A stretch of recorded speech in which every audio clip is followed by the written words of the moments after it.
Mexico city से 55 miles waste में Mexico का सबसे मजबूत और मैक्सिमम सिक्योरिटी वाला प्रिजन मौजूद है, जिसे अल्टीप्लानो के नाम से जाना जाता है। चारों तरफ कंक्रीट की दीवार और कंटीले तारों की फेंस से घिरी ये जेल इतनी मजबूत है कि इसकी सिक्योरिटी के लिए जहां हर वक्त हजारों गार्ड्स मौजूद रहते हैं, तो वही सेल्स में सीसीटीवी कैमरा से कैदियों पर 24 घंटे नजर रखी जाती है। इतना ही नहीं, सिक्योरिटी में कोई कमी ना रह जाए, इसलिए इस प्रिजन के आसपास के एरिया को नो फ्लाई जोन डिक्लेयर करने के साथ साथ वहां मोबाइल नेटवर्क को भी बंद किया हुआ है। इतनी कड़ी निगरानी और सख्ती के कारण ये प्रिजन अनब्रेकेबल बना हुआ था, जहां से एक भी कैदी कभी भी नहीं भाग पाया था। इसी रिकॉर्ड और इसकी अल्टीमेट सिक्योरिटी की वजह से साल 2014 में इस जेल में एक कैदी को लाया जाता है। यह कैदी देखने में यूं तो एक मामूली सा इंसान दिखता था, लेकिन उसका नाम उसकी असली सच्चाई को बयान करता था। एल चैपो नाम से मशहूर ये इंसान दुनिया का सबसे बड़ा ड्रग स्मगलर और दुनिया के सबसे अमीर इंसानों में से एक था। वो इससे पहले भी 2001 में पुएंटे ग्रांडे नाम के एक हाई सिक्योरिटी प्रिजन से भाग चुका था, जिसके बाद वो 13 सालों तक पुलिस के हाथ नहीं लग सका था। ड्रग्स की दुनिया का ये गॉडफादर कहीं इस जेल से भी सबको चकमा देकर फरार ना हो जाए, इसलिए उसे मेक्सिको की इस इम्पॉसिबल टू ब्रेक प्रिजन अल्टीप्लानो में और भी एक्स्ट्रा सिक्योरिटी के साथ रखा गया। मेक्सिको की सरकार अब ये सोचकर निश्चिंत थी कि उसके देश का सबसे बड़ा मुजरिम देश की सबसे मजबूत सलाखों के पीछे 24 घंटे सीसीटीवी की नजरों में है। लेकिन केवल एक साल बाद ही सरकार का ये भ्रम और अल्टीप्लानो की अल्ट्रा मैक्स सिक्योरिटी सब धरा का धरा रह गया। मेक्सिको की सबसे मजबूत जेल तोड़ी जा चुकी थी। वहां से किसी के ना भागने का रिकॉर्ड खाक में मिल चुका था। कैमरों के जरिए निगरानी रखने वाले गार्ड्स की नजरों के आगे से एल चैपो टहलते अचानक अपनी सेल से गायब हो गया था। दुनिया का सबसे बड़ा ड्रग माफिया एक बार फिर जेल तोड़कर फरार हो चुका था। लेकिन सोचने वाली बात है कि एल चैपो आखिर इतनी पुख्ता सिक्योरिटी के बीच इस इनएस्केपेबल प्रिजन से कैसे भाग निकला। आखिर क्यों मेक्सिको से ज्यादा अमेरिका उसे पकड़ने के लिए बेताब था। आखिर क्या है इस एल चैपो की पूरी कहानी। The man with the towel over his head is believed to be El Chapo, being led by Mexican authorities to an airplane bound for Mexico City. This is the moment Joaquin El Chapo Guzman makes the Mexican government look ridiculous. A $4 million reward now being offered for El Chapo, and this morning. But there does remain a central question at this hour after multiple escapes. Will he now be brought here to the US? L Chapo का जन्म 1957 में Mexico के Sinaloa state के ला tuna नाम के ग्रामीण इलाके में हुआ था। उसका परिवार बेहद गरीब था, जहां थोड़ी बहुत इनकम का जरिया फार्मिंग ही था।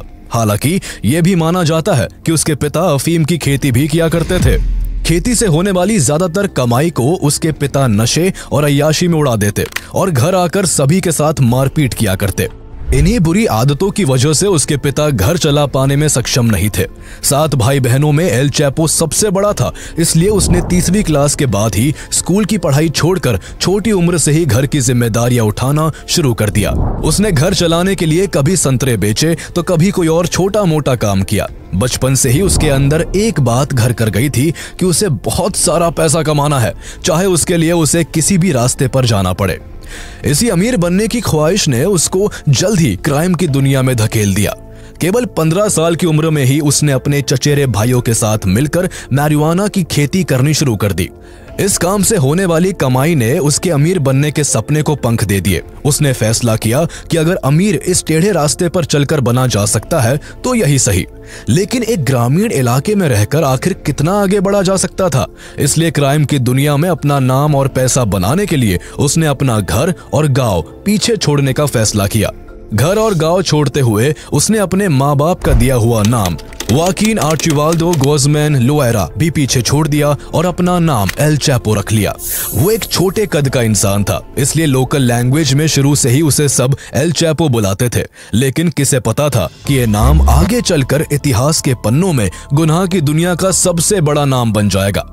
एल चैपो ने अपना होम टाउन छोड़ने के बाद अपने करियर की शुरुआत एक कॉन्ट्रैक्ट किलर के तौर पर की। वो चंद पैसों के लिए किसी को भी शूट कर देता। उसके क्रूर स्वभाव को देखते हुए लेट 1970s में ड्रग माफिया हेक्टर एल्गुएरो पाल्मा ने उसे ग्वादालाहारा कार्टेल से जोड़ लिया, जो उस समय मेक्सिको का लीडिंग क्राइम ग्रुप था। यहाँ एल चैपो को सिनालोआ रीजन और यूएस मेक्सिको बॉर्डर की तरफ ड्रग डिलीवरीज पर कड़ी निगरानी रखने का काम दिया गया। वो अपने काम के प्रति इतना कठोर था कि शिपमेंट में जरा सी भी देरी होने पर वो ग्रुप के खास एम्प्लॉयज तक को गोली मार देता। एम्बिशियस और रूथलेस, एल चैपो ने इस ग्रुप में बहुत तेजी से अपना रुतबा कायम कर लिया। उसके चलते ड्रग्स की डिलीवरीज तेज होने लगी, ग्रुप का बिजनेस और भी तेजी से ग्रो करने लगा। उसकी काबिलियत से खुश होकर 1980s में उसे ग्वादालाहारा कार्टेल के गॉडफादर मिगेल एंजल फेलिक्स गलार्डो से मिलवाया गया। गलार्डो ने उसे डायरेक्टली अपने साथ काम पर रखते हुए सभी लॉजिस्टिक्स को हैंडल करने का इंचार्ज बना दिया। इस तरह एल चैपो ड्रग ट्रैफिकिंग से जुड़ी हर छोटी से छोटी जानकारी हासिल करने लगा। ग्वादालाहारा कार्टेल में सब कुछ सही चल रहा था और उनका ये इलीगल बिजनेस मेक्सिको के साथ साथ अमेरिका में भी काफी तेजी से बढ़ रहा था। लेकिन 1989 में इस ड्रग माफिया संगठन को एक बहुत बड़ा झटका लगता है। इस साल कार्टेल के हेड फेलिक्स गलार्डो को ड्रग एनफोर्समेंट एडमिनिस्ट्रेशन DEA के एक एजेंट के मर्डर केस में अरेस्ट कर लिया गया, जिसके बाद उसका कार्टेल बिखर कर कई हिस्सों में डिवाइड होने लगा। इसी मौके का फायदा उठाते हुए एल चैपो ने नॉर्थ वेस्ट मेक्सिको में कई और तस्करों के साथ मिलकर अपना खुद का सिनालोआ कार्टेल बना लिया। वो तब तक ड्रग ट्रैफिकिंग से जुड़ी बारीकियों को जान चुका था, इसलिए उसे अपना कारोबार जमाने में ज्यादा परेशानी नहीं आई। आने वाले सालों में जहां बाकी के कार्टेल गवर्नमेंट की बढ़ती पाबंदियों के चलते ड्रग्स की सप्लाई करने में परेशानियों से जूझ रहे थे, तो वही एल चैपो ड्रग्स डिलीवरी के नए तरीके का इजाद कर रहा था। वो ड्रग्स को कभी फायर एक्सटिंग्विशर में डालकर तो कभी उन्हें मिर्ची पाउडर की कैंस में भरकर स्मगल करता। इस तरह वो हर समय अथॉरिटीज की नजरों से बच निकलता। इसके अलावा उसने ट्रांसपोर्टेशन का एक अनोखा जरिया इजाद किया। उसने मेक्सिको और US बॉर्डर के आसपास बहुत सारी एडवांस अंडरग्राउंड टनल्स बनवाए जो कई किलोमीटर तक फैली हुई थी। उन टनल्स में वेंटिलेशन, इलेक्ट्रिसिटी और सप्लाई के लिए व्हीकल्स का भरपूर इंतजाम था। लगभग सभी माफिया ड्रग्स स्मगल करने के लिए या तो रोड का इस्तेमाल करते या प्लेन्स का, या फिर समुद्र के रास्ते बोट्स का। पर क्योंकि इन रूट्स पर मेक्सिको और US अथॉरिटीज की सख्त निगरानी रहती थी, इसलिए ज्यादातर कार्टेल पकड़े जाते। लेकिन एल चैपो ज्यादातर सप्लाई टनल्स के थ्रू करता, जिस कारण वो सभी की नजरों से दूर था। इस तरह दिन पर दिन उसका धंधा बड़ा होने लगा और वो अपने नेटवर्क के जरिए मल्टी टन कोकेन को कोलंबिया और मेक्सिको से यूनाइटेड स्टेट्स में भेजने लगा। उसका कार्टेल कोकेन के अलावा मेथाम्फेटामाइन, हेरोइन, एक्सटेसी और मैरिजुआना के प्रोडक्शन और डिस्ट्रीब्यूशन में भी शामिल था। कुछ ही वक्त में सिनालोआ कार्टेल का नेटवर्क 5 कॉन्टिनेंट्स और करीब 50 कंट्रीज में फैल गया और ये दुनिया का सबसे पावरफुल ड्रग ट्रैफिकिंग ऑर्गेनाइजेशन बन गया। एल चैपो की किस्मत के सितारे बुलंदी पर थे। उसका कारोबार आसमान छू रहा था। जैसे जैसे उसकी वेल्थ और उसका कार्टेल आगे बढ़ रहा था, वैसे वैसे वो गवर्नमेंट की नजरों में भी आने लगा था। उसकी ज्यादातर कमाई अमेरिका में ड्रग्स की स्मगलिंग करके होती थी, इसलिए वो मैक्सिकन गवर्नमेंट के साथ साथ US गवर्नमेंट की क्रिमिनल लिस्ट में भी सबसे ऊपर आ चुका था। एक बड़ा नाम बनने से वो गवर्नमेंट्स के अलावा मेक्सिको के अन्य ड्रग माफिया गुटों के निशानों पर भी था। उसके राइवल्स उसको हटाकर अपना धंधा जमाना चाहते थे। इसी जद्दोजहद में मई 1993 में एल चैपो को मारने के लिए उसके राइवल टिजुआना कार्टेल ने उस पर अटैक कर दिया, जो इससे पहले उसके कई मेंबर्स को मार चुका था। इस आपसी झड़प को ग्वादालाहारा के एयरपोर्ट पर अंजाम दिया गया, जहां एल चैपो को निशाना बनाते हुए कई फायर किए गए। इस फायरिंग में वो तो किसी तरह बच निकला, लेकिन इस दौरान 6 लोगों समेत एक पादरी हुआन जीसस पोसाडेस ओकाम्पा की मौके पर ही मौत हो गई। एक हाई प्रोफाइल रिलीजियस फिगर की डेथ से पब्लिक समेत सरकार भी काफी गुस्से में थी, जिसके चलते इस मामले में तेजी से एक्शन लिया गया। फायरिंग में इन्वॉल्व्ड सभी के फोटोज मीडिया में पब्लिश करके उनके नाम के वारंट जारी कर दिए गए। इनमें एक फोटो हुआकिन आर्चिबाल्डो गuzman नाम से एल चैपो का भी था, जो अब आम पब्लिक के बीच भी मशहूर हो चुका था। वो पुलिस से बचने की कोशिश में जगह बदल कर रहने लगा। वो सबसे पहले टोनाला जॉलिस को भागा, लेकिन कुछ दिन बाद ही वो वहां से निकलकर मेक्सिको सिटी के एक होटल में छिपकर रहने लगा। उसने वहां से अपने एक एसोसिएट के हाथों $200 मिलियन अपने परिवार को भिजवाए और करीब इतना ही अमाउंट अपने एम्प्लॉयज को प्रोवाइड कराया, ताकि उसकी एब्सेंस में सिनालोआ कार्टेल बराबर चलता रहे। इसके बाद वो अपना फेक पासपोर्ट बनवाकर ग्वाटेमाला में शिफ्ट हो गया, जहां छिपे रहने के लिए उसने ग्वाटेमाला के एक मिलिट्री ऑफिसर को करीब $1.2 मिलियन की रिश्वत दी। लेकिन उसके सारे इंतजाम रखे रह गए और इसी मिलिट्री ऑफिसर की लीड पर 9 जून 1993 को ग्वाटेमालन आर्मी ने उसको गिरफ्तार कर लिया। उसे वहां से मेक्सिको लाकर ड्रग ट्रैफिकिंग, ब्राइबरी और कॉन्स्पिरेसी के जुल्म में पुएंटे ग्रांडे नाम के एक हाई सिक्योरिटी प्रिजन में 20 साल की सजा के लिए भेज दिया गया। इस तरह एल चैपो जेल की सलाखों के पीछे जरूर आ गया था, लेकिन उसकी जिंदगी और दिनचर्या में रत्ती भर का भी फर्क नहीं आया था। जहां उसके लिए जेल के अंदर बढ़िया खाने पीने, खेलने, पार्टी करने, टीवी देखने और यहां तक कि उसकी गर्लफ्रेंड्स और वाइफ्स के आने तक का पूरा इंतजाम था, तो वही बाहर उसका ड्रग्स का कारोबार बिना किसी रुकावट के बराबर चल रहा था। उसने पैसे के दम पर दर्जनों गार्ड्स और जेल ऑफिशियल्स को खरीद लिया था। मोटी रिश्वत देकर उसने अपनी लग्जरी लाइफस्टाइल और बिजनेस मीटिंग्स का पूरा बंदोबस्त करके अपने ग्रोइंग ड्रग एम्पायर को ऑपरेट करना जारी रखा।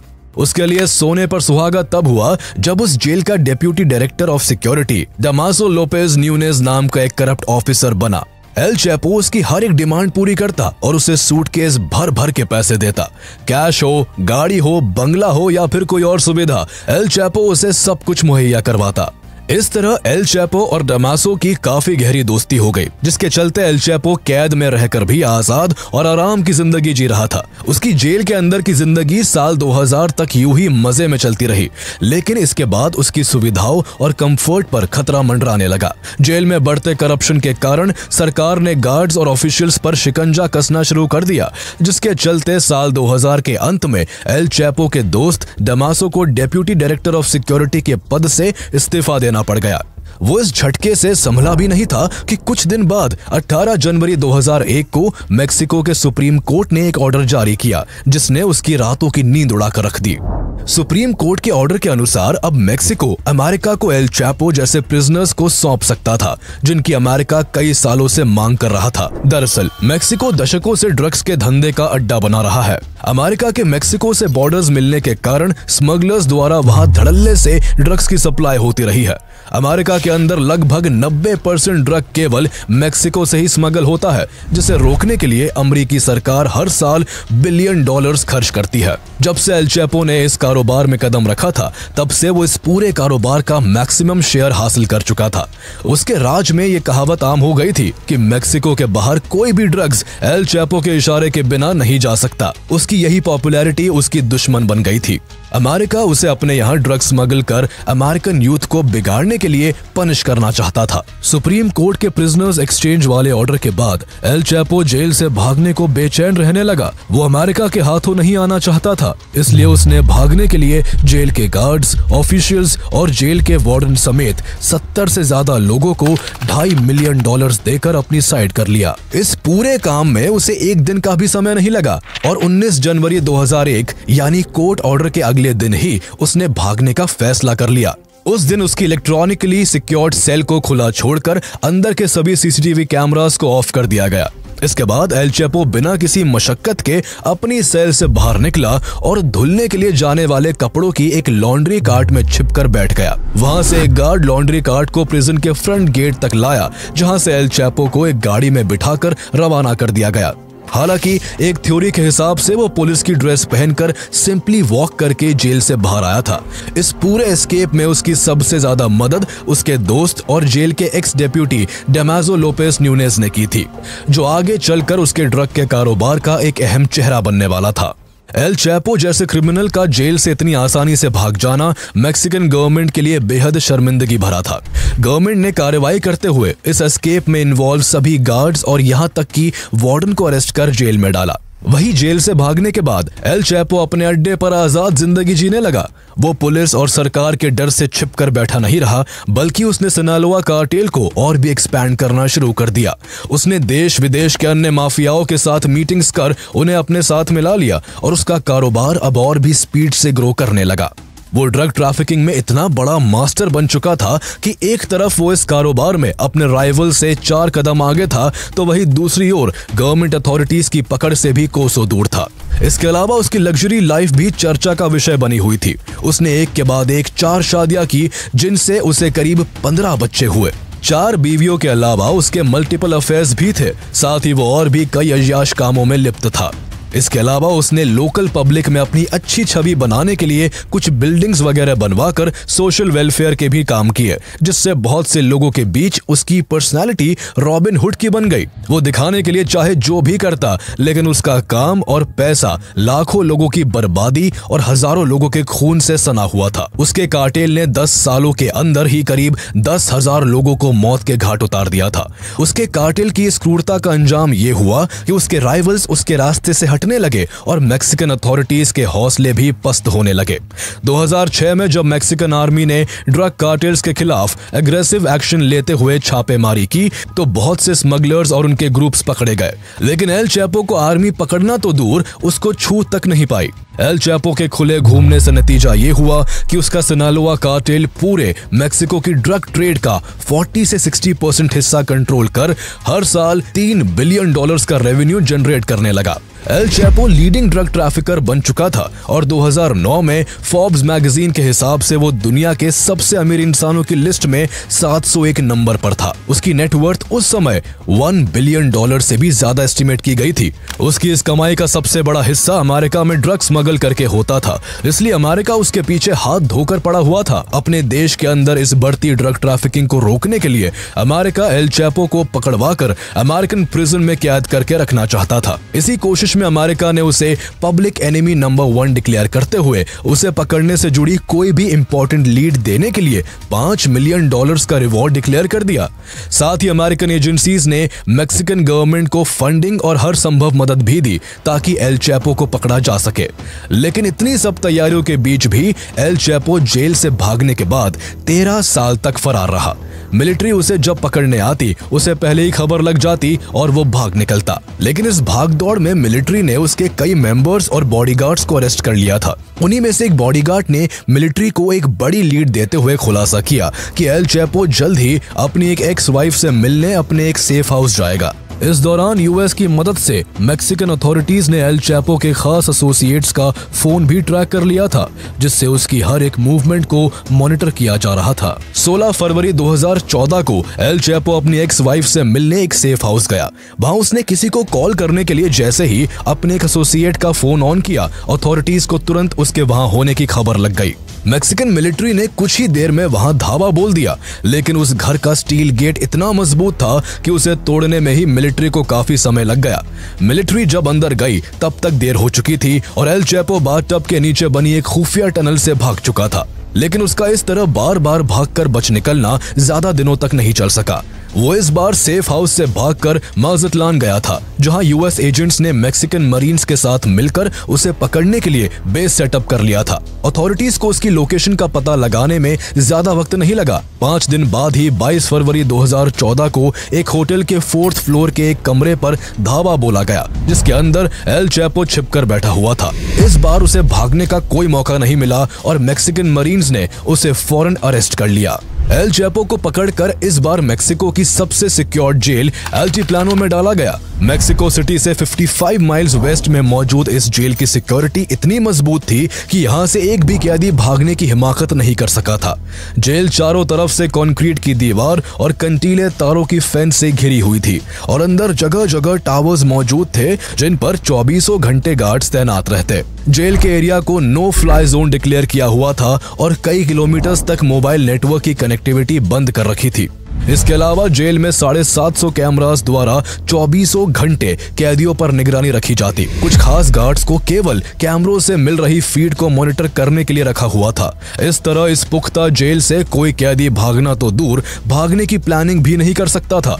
इस जेल की इसी मजबूती के कारण एल चैपो को इस जेल की सलाखों के पीछे भेज दिया गया, जहां उस पर हर एक सेकंड नजर रखी जाती। एल चैपो के अल्टीप्लानो में कैद होने से पब्लिक और मैक्सिकन गवर्नमेंट तो निश्चिंत हो चुकी थी, लेकिन अमेरिका को अभी भी डर सता रहा था। अमेरिका को पता था कि एल चैपो के जेल में होने से भी ना तो उसका कारोबार रुकने वाला था और ना ही अमेरिका में ड्रग्स की सप्लाई बंद होने वाली थी। इसके अलावा अमेरिका को डर था कि वो कहीं फिर से जेल तोड़कर ना भाग जाए, इसलिए अमेरिका ने मैक्सिको की गवर्नमेंट से एल चैपो को उसे सौंप देने को कहा, लेकिन मैक्सिकन अथॉरिटीज ने ऐसा करने से मना कर दिया।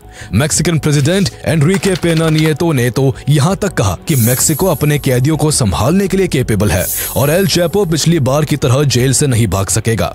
लेकिन मेक्सिको के प्रेसिडेंट को उस वक्त इस बात का अंदाजा भी नहीं था कि आगे चलकर उन्हें उनके ये शब्द भारी पड़ने वाले थे, क्योंकि जेल में मौजूद शातिर एल चैपो की भागने की तैयारी उस दिन से ही शुरू हो गई थी जिस दिन उसे अल्टीप्लानो में लाया गया था। उसने कुछ ही दिनों में मेक्सिको के इस मैक्सिमम सिक्योरिटी प्रिजन से भागने का प्लान बनाकर अपनी सबसे खास बीवी एमा कोरोनेल को बता दिया, जो अक्सर उससे जेल में मिलने आया करती थी। उसकी ये बीवी एमा एल चैपो से 30 साल से ज्यादा छोटी थी। इतना एज गैप होने के बाद भी उसकी एल चैपो से अंडरस्टैंडिंग काफी अच्छी थी और वो उसके क्राइम्स में बराबर इन्वॉल्व रहती थी। यही वजह थी कि एल चैपो ने इस जेल से खुद को निकालने की जिम्मेदारी एमा को सौंपी, जिसने प्लान को एग्जीक्यूट करने के लिए अपने साथ एल चैपो के 4 बेटों और उसके पहले जेल के ex deputy director Damaso Lopez Nunez को शामिल कर लिया। डमासो लोपेज तब से ही बेरोजगार हो गया था जब से उसे करप्शन के चलते जेल के डेप्यूटी डायरेक्टर के पद से हटा दिया गया था। काम की तलाश ने उसे एल चैपो के कार्टेल का हिस्सा बना दिया था। एल चैपो को जेल से भगाने के लिए जमीन में नीचे एक बड़ी टनल खोदने का प्लान बना, जिसे सीधा उसकी सेल के शावर एरिया से कनेक्ट करना था। दरअसल कैदियों की सेल में केवल एक छोटा सा शावर एरिया ही ऐसा था जिसे प्राइवेसी के कारण सीसीटीवी की रेंज से दूर रखा गया था। ये एक ब्लाइंड स्पॉट था जहां के विजुअल कैमरा कैप्चर नहीं कर सकता था, इसलिए टनल को शावर एरिया से जोड़ने का प्लान था। टनल एग्जैक्ट उसी सेल के अंदर खुले, इसके लिए एमा ने उसे विजिटिंग आवर्स में मिलकर एक वॉच गिफ्ट की, जिसके अंदर जीपीएस ट्रैकर लगा हुआ था। प्रिजन अथॉरिटीज ने उसे नॉर्मल वॉच समझकर नजरअंदाज कर दिया था, जो आगे चलकर उनकी सबसे बड़ी भूल साबित होने वाली थी। जहां अब एक तरफ एल चैपो जेल के अंदर से भागने की राह देख रहा था, तो वहीं दूसरी ओर जेल के बाहर एस्केप प्लान को अंजाम देने के लिए उसके ग्रुप ने काम शुरू कर दिया। जेल के 1.5 किलोमीटर के दायरे में एक जमीन खरीदी गई, जहां एक ऐसा एटमॉस्फेयर क्रिएट किया गया कि दूर से देखने पर वो जगह एक कंस्ट्रक्शन साइट लगे। वहां से जमीन में कई फीट नीचे टनल खोदने का काम शुरू हुआ, जिसमें कई वर्कर्स द्वारा टर्न बाय टर्न दिन रात काम किया जाता। दिन, हफ्तों और महीनों तक सुरंग बनने का काम चलता रहा, लेकिन प्रिजन अथॉरिटीज को कानों कान खबर तक नहीं लगी। करीब 1 साल में एल चैपो की गैंग ने करीब 350 ट्रक मिट्टी खाली कर 1.5 किलोमीटर लंबी और करीब 1.7 मीटर ऊंची टनल बनाकर तैयार कर दी, जिसमें लैंप्स और वेंटिलेशन पाइप्स लगाकर हवा और बिजली का भी पूरा बंदोबस्त था।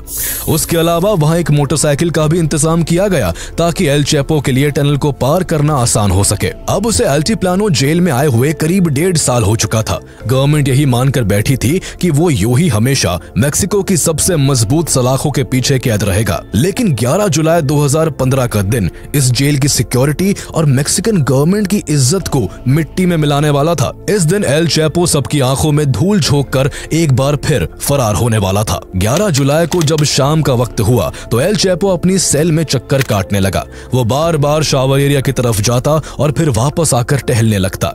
वो इस तरह शावर एरिया में नीचे खोदी जा चुकी टनल से भागने के सिग्नल का इंतजार कर रहा था, लेकिन सीसीटीवी के जरिए नजर रखने वाले गार्ड्स उस जगह पर ब्लाइंड स्पॉट होने से इस पूरे मामले से बिल्कुल अनजान थे। बार बार शावर एरिया की तरफ जाने के क्रम में एल चैपो रात करीब 9 बजे फिर से शावर एरिया की तरफ गया, लेकिन इस बार वो वापस नहीं आया। जब वो शावर एरिया से 25 मिनट बाद भी बाहर नहीं आया तो गार्ड्स को कुछ गड़बड़ी महसूस हुई। उन्होंने उसकी सेल खोलकर जैसे ही शावर एरिया की तरफ जाकर देखा तो उनके पैरों के नीचे से जमीन खिसक गई। उस छोटे से एरिया में 20 बाय 20 इंच का एक होल था, जिसके कई फुट नीचे सुरंग बनाई गई थी और वहां नीचे उतरने के लिए एक सीढ़ी भी लगी हुई थी। सीढ़ी से नीचे उतरकर गार्ड्स टनल में आगे बढ़ते रहे, जो करीब 1.5 किलोमीटर दूर उसी कंस्ट्रक्शन साइट पर जाकर खत्म हुई जिसे एल चैपो की गैंग ने खरीदा था। अल्टीप्लानो की चारों ओर लगी फेंस, वहां तैनात हजारों गार्ड्स और 24 घंटे निगरानी रखने वाले सैकड़ों कैमरास की सिक्योरिटी, सब कुछ रखा का रखा रह गया। एल चैपो फिर से सभी को चकमा देकर फरार हो चुका था। उसका दोबारा जेल से भागना मेक्सिकन गवर्नमेंट और खासकर प्रेसिडेंट पेना नियतो के लिए बेहद ही शर्मिंदगी की बात थी। जहां देश विदेश में बदनामी हो रही थी, वही अमेरिका मेक्सिकन अथॉरिटीज को इसके लिए फटकार रहा था। इस घटना के बाद मेक्सिकन गवर्नमेंट ने फिर से हर हरकत में आकर अल्टीप्लानो के कई सस्पेक्टेड गार्ड्स पर कड़ी कार्रवाई की, क्योंकि इस एस्केप में भी कहीं ना कहीं प्रिजन अथॉरिटीज का इन्वॉल्वमेंट था। इसके बाद गवर्नमेंट ने उसको फिर से पकड़ने के लिए देश के बहुत से हिस्सों को लॉकडाउन कर जगह जगह आर्मी को तैनात कर दिया। साथ ही उससे जुड़ी इंफॉर्मेशन देने वाले के लिए 60 मिलियन मैक्सिकन पेसोस का रिवॉर्ड डिक्लेयर कर दिया गया। लेकिन इतना सब करने के बावजूद भी महीनों तक एल चैपो का कोई नामो निशान नहीं मिल सका। उसे पकड़ने के लिए मैक्सिकन मिलिट्री के साथ दुनिया भर की टॉप लॉ इन्फोर्समेंट एजेंसीज भी शामिल हो गई। लेकिन हैरानी की बात यह थी कि जहां एल चैपो को मोस्ट वांटेड डिक्लेयर करके दुनिया की टॉप एजेंसीज ढूंढने में लगी हुई थी, वही अक्टूबर 2015 में वो हॉलीवुड एक्टर शॉन पेन को इंटरव्यू दे रहा था, जिसमें वो बड़े ताव से खुद को दुनिया का सबसे बड़ा ड्रग माफिया बता रहा था। लेकिन इस माफिया की किस्मत ने एक बार फिर पलटी मारी, जिससे उसके आजाद घूमने के दिन जल्द ही खत्म होने वाले थे। मैक्सिकन मरीन्स, आर्मी और फेडरल पुलिस समेत मैक्सिको की सभी फोर्सेस उसे पकड़ने के लिए दिन रात एक कर रही थी। इसी कोशिश में 8 जनवरी 2016 को उन्हें एक पुख्ता लीड मिली, जिसे फॉलो करते हुए नदन सिनालोआ के लॉस मोचिस शहर में एक घर पर रेड की गई। उस घर के अंदर एल चैपो और उसके कई साथी मौजूद थे। अथॉरिटीज को रोकने के लिए उसके साथी फायरिंग करने लगे, जिसके जवाब में फोर्सेस ने भी ताबड़तोड़ गोलियां बरसाना शुरू कर दिया। इस शूटआउट में एल चैपो के 5 लोग मारे गए, लेकिन इसके चलते एल चैपो को कुछ टाइम मिल गया, जिस वजह से वो वहां से भी एक सीक्रेट टनल से होकर भाग निकला। उसने टनल से बाहर निकलकर एक कार को बंदूक की नोक पर रोका और वहां से फरार होने लगा। लेकिन इस दिन किस्मत एल चैपो की साइड नहीं थी। वो कार से लॉस मोचिस के साउथ में करीब 20 किलोमीटर दूर ही पहुंच पाया था कि तभी उसे चारों ओर से मिलिट्री की लहराती बंदूकों ने घेर लिया। उसने उन्हें भी रिश्वत देने की कोशिश की, लेकिन ये करप्ट सोल्जर्स नहीं थे जो बिक जाते। उन्होंने उसे फौरन दबोचकर कस्टडी में ले लिया। उसे कुछ दिन मेक्सिको की उसी अल्टीप्लानो जेल में रखा गया, जहां से वो पहले सुरंग बनाकर भागा था। इस बार भी उसकी गैंग उसे सुरंग खोदकर भगाना चाहती थी, लेकिन कहानी में मोड़ तब आया जब इस बार मैक्सिकन अथॉरिटी एल चैपो को अमेरिका को सौंपने को तैयार हो गई। पकड़े जाने के कुछ वक्त बाद 2017 में एल चैपो को अमेरिका ले आया गया। जिस अमेरिका के हाथों पकड़े जाने से एल चैपो घबराता था, वो अब उसी के कब्जे में था। उस पर न्यूयॉर्क की फेडरल डिस्ट्रिक्ट कोर्ट में कई महीनों तक ट्रायल चला। उसे कोर्ट तक लाने ले जाने में सिक्योरिटी इतनी टाइट रखी जाती कि जब उसे रोड से गाड़ी में बिठाकर ले जाया जाता तो ट्रैफिक को रोक दिया जाता और पूरे सफर के दौरान ऊपर हेलीकॉप्टर से निगरानी की जाती। इतने मजबूत इंतजाम करके अमेरिका उसे भागने का 1% भी मौका नहीं देना चाहता था। अमेरिकन अथॉरिटीज के इंतजार की घड़ी जल्द ही समाप्त हो गई और 2019 में फेडरल कोर्ट ने एल चैपो को ड्रग ट्रैफिकिंग, मनी लॉन्ड्रिंग और मर्डर कॉन्स्पिरेसी जैसे 10 क्रिमिनल केसेस में दोषी करार दिया। कोर्ट ने उसे उम्र भर की सजा सुनाते हुए $12 बिलियन का जुर्माना भरने का आदेश दिया। तब से दुनिया का सबसे बड़ा ड्रग माफिया और tunnel king L Chapo US के सुपर मैक्स प्रिजन में जिंदगी भर की सजा काट रहा है। हालांकि यूएस अथॉरिटीज को आए दिन कोई ना कोई ऐसी रिपोर्ट मिलती रहती है जिसमें एल चैपो के फिर से भागने का शक जताया जाता है। इस तरह अमेरिकन अथॉरिटी को भी हरदम एक डर सा लगा रहता है कि ना जाने ये शातिर मुजरिम कब, कहां से और कैसे भाग निकले।